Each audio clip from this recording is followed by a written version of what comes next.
likod namin. Ari po yung nanggagaling po doon sa taas. Oh.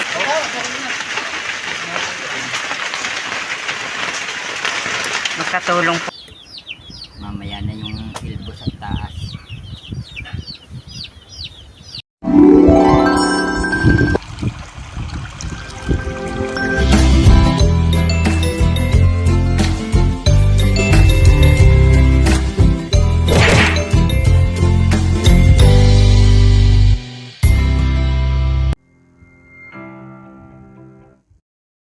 Good morning po mga kabrasap. Isang napaka kulimlim pong araw at napakalalakas po ng iniulan dito po sa amin sa Kalaka.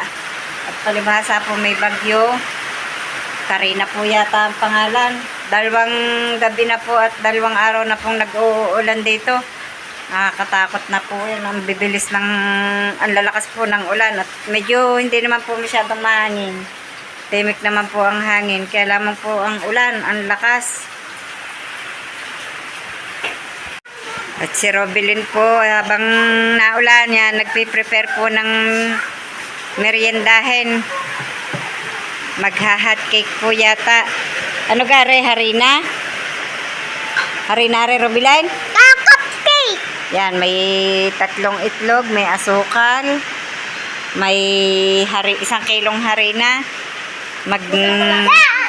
Hot cake. May bata pong nakikisali. Ari po yata si Halipot. At nandito din po si Kinsley. Tsaka po si Camille. Bebe, hi muna. Hi po.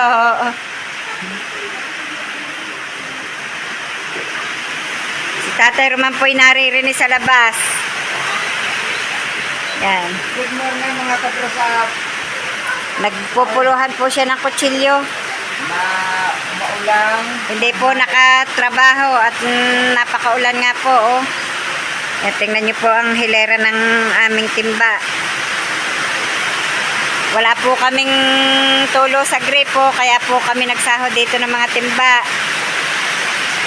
Ang dami pong hilerang timba. Nalinis na po ang daan doon. Nadala na po ng baha ang mga damo-damo.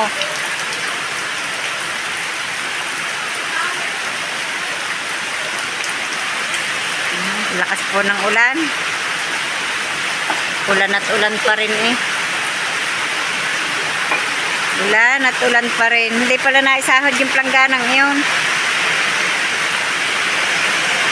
Nakakatakot na po ang ulan eh. Ako po'y nininervyos na. Doon sa likod.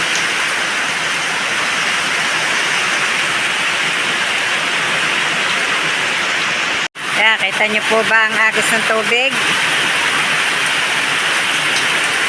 Sobra pong lakas ng ulan.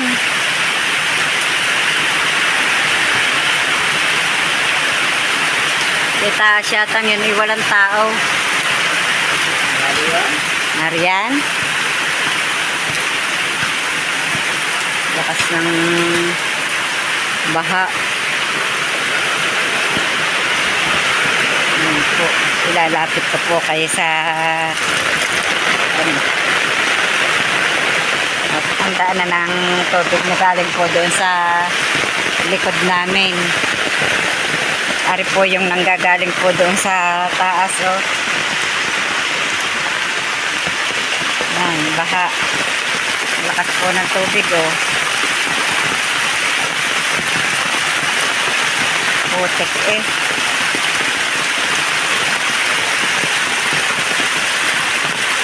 Ang lakas po ng tubig. Hanggang doon po yan sa baba. Oop! Yeah. Oh.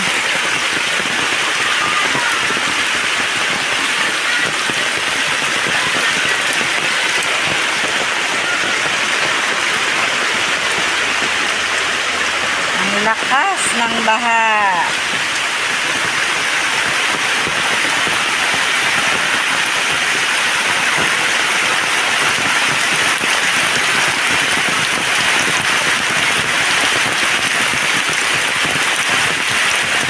po naman. Kita ang patak ng ulan. Ang lakas ng ulan.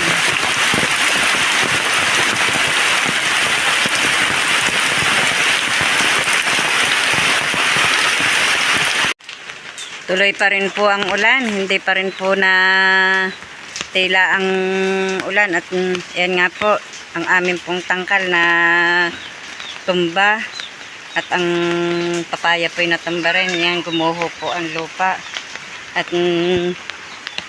nadidito po si Tatay Roman at si Makoy. Hindi po sila nakapasok sa trabaho. At inaayos nga po itong gumuho po dito sa may pigiri. Ayan o, dadakutin po nila yan lupang yan. Inaayos po nila yung mga dapat ayusin. Tingnan niyo po, ang laki ng gumuho. Yun, ukab na ukab ang lupa o. Parang po si Makoy. Ang dami ng tumambak na lupa po dito sa may pigiri. Ay, may bote di yan, Makoy. Baka ikaw ay ano dyan, dahan-dahan ang pagkukuhan nyo. Man, laki ng manong yan. Ha?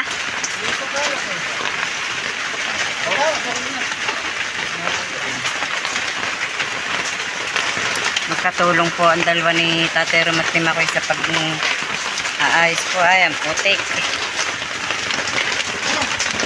Oh. Lubog. Buong paa.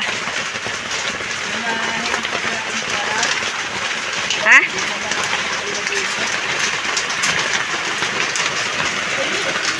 Nakakain na po ang mga baboy.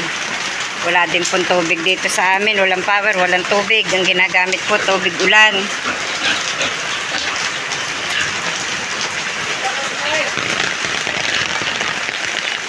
Mag-iinit pa ako ng tubig. Ang mga manok, basang-basa. Nakakaawa naman.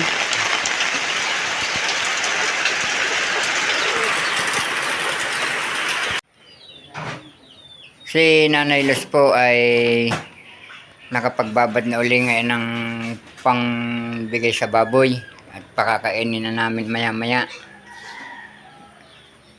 Si Nanay Luz nangangain ng apple. Yung kondoon yan. At pupuntahan po natin yung aming ginawa kanina ni Makoy. Pero hindi pa po nalalahat. Ayan ang tangkal, bumaksak po yung tangkal. Dito ko muna inilagay at hindi po mauusong pat madulas, ililipat ko po ng lagayan. Ayan, nilagyan po ito ni Makoy ng bato para hindi madulas. Ayan, ang putik. Ayan, binawasan laan po ni Makoy yung binawas po namin ito. At hindi po malalahat pa at malaki-laki din po yung tumabag na ito. Ang aamos ng baboy.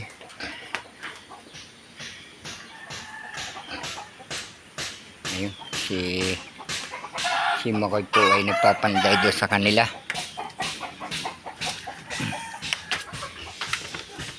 Sa ngayon po wala pa rin kaming power at may bagyo nga po.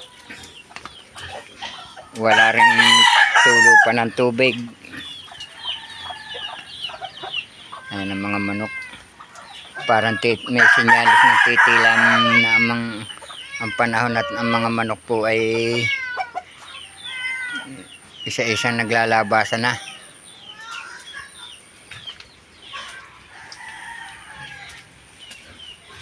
Awa ng Diyos po na dito, wala po namang kwan dito na natabag. Awa ng Diyos.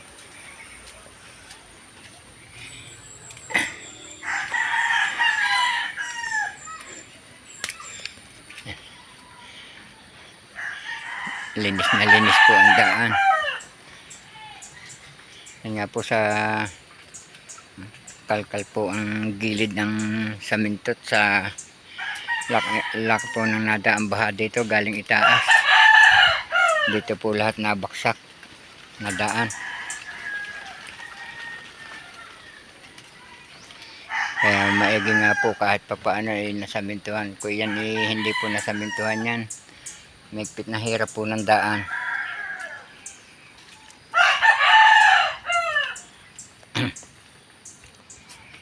Ang ating ba po naghihilira. Kulimlim na naman po mga kabrasap.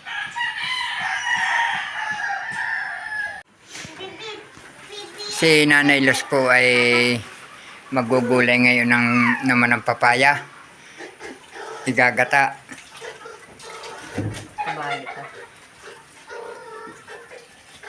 At si Robilin po yung naglalamas ng niyog.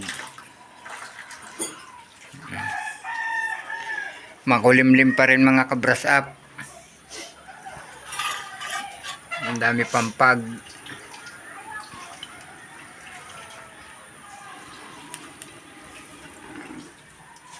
Pero mo sa kanan. Anong ginagawa mo?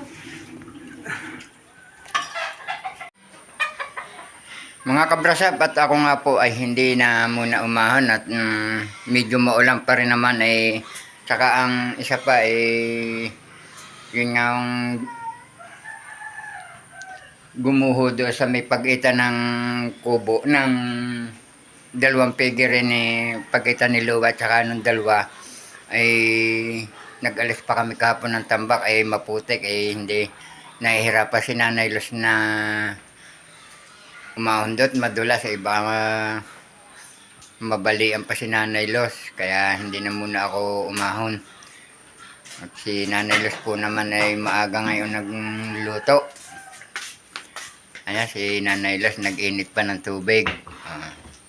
Nag-init po ng tubig at si Tatay Ramon po ay napakahilig sa kape. At isusunod, Wala pong mapapagtimplahan. ang isusunod po naman niya ay sinaing. Pero nagliliwa-liwanag ng mga kabras up. Maganda, medyo mo gumanda-ganda ang panahon sa kahapon.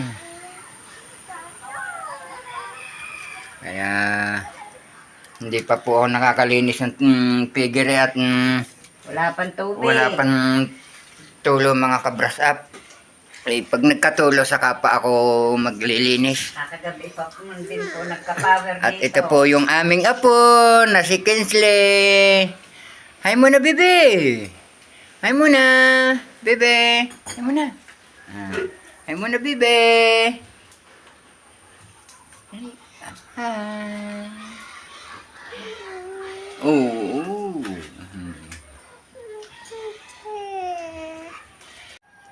Si Nanay Los po ay kumakain at ang kanya pong ulam ay bulang lang na sitaw at may lahok na talbos na sili. Kapo tuyo. Ang ulam po na may tuyo. Kaya na po kayo. Sarap pong kumain. Naulan pa. Tapos may sabaw po. May sinusubuan pa po ang bata. Yan po, yung anak po ni Jessa. Hi muna, bebe. Hi daw. Good morning po.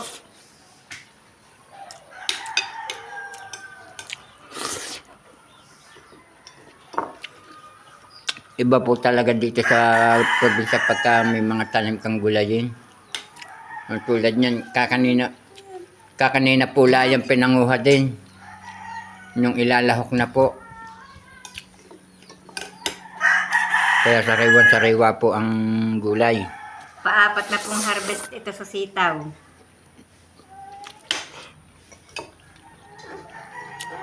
Kain.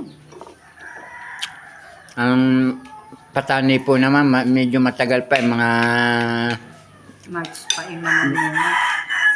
hanggang January pa. Yan, ang ganado po si Nanay Lo.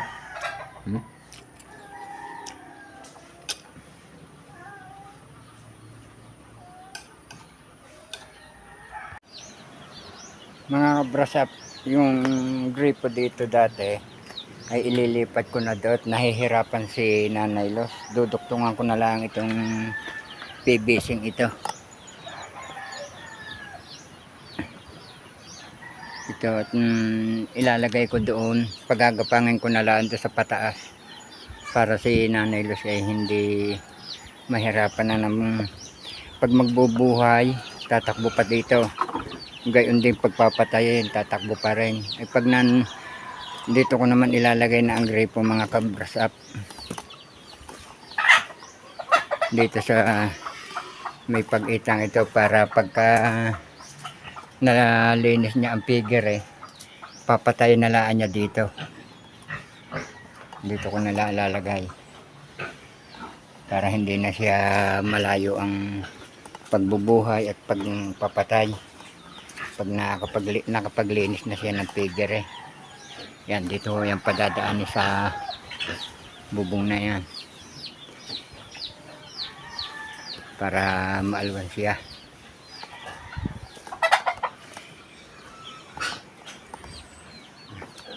At ito naman yung aking iduduktong.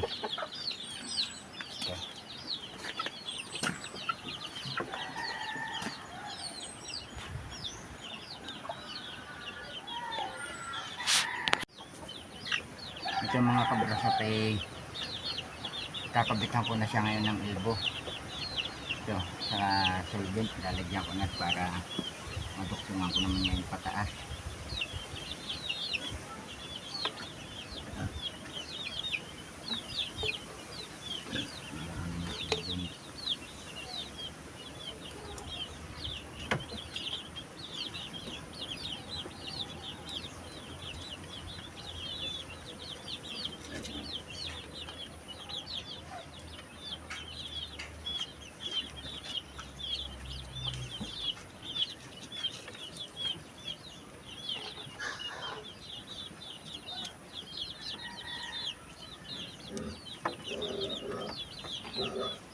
Ito na mag-elbow na lagyan ko.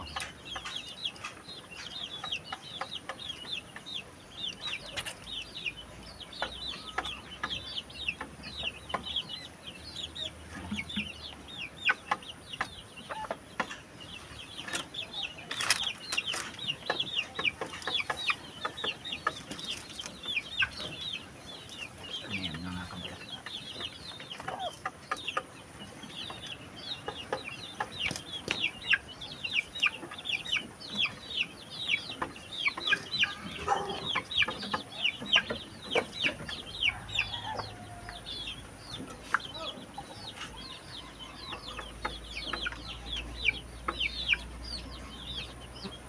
Kukunin ko lang yung isa mga kabrasap at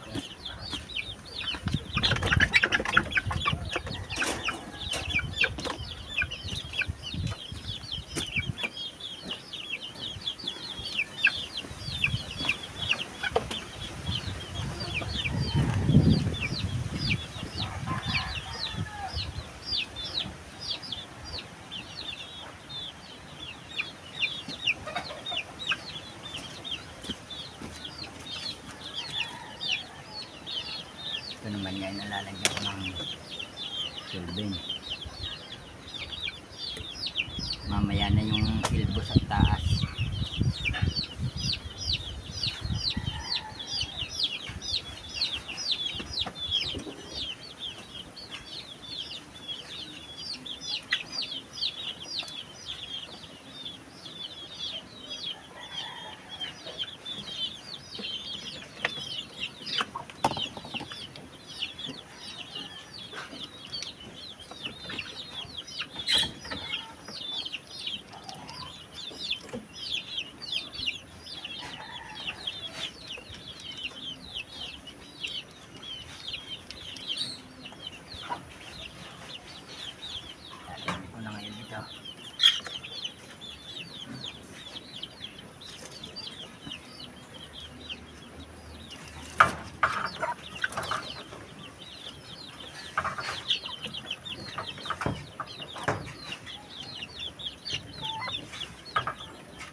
libro naman na ilalagay ko ngayon din mga kabrasap sa taas.